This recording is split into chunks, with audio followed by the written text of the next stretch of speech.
คณะแรกวันนี้คณะหลอนปัตต้อ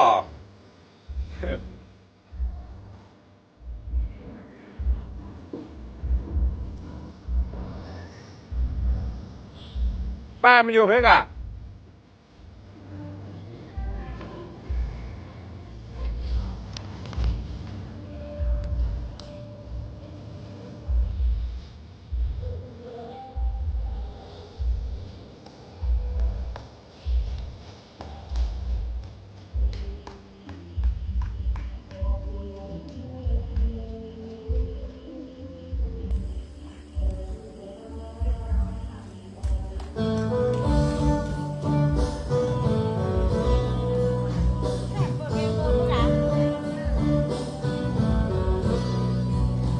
จ้างฟ้อนนางรำคณะแรก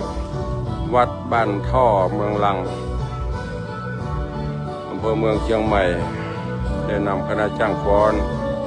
มาประเดิมคืนลองไฟวันนี้เวทียังไม่เรียบร้อยเลยต้อง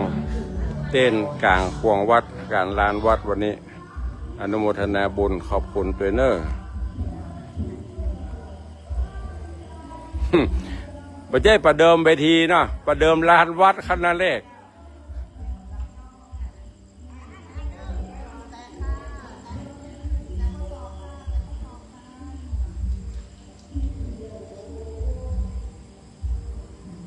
รับรางวัลพิเศษ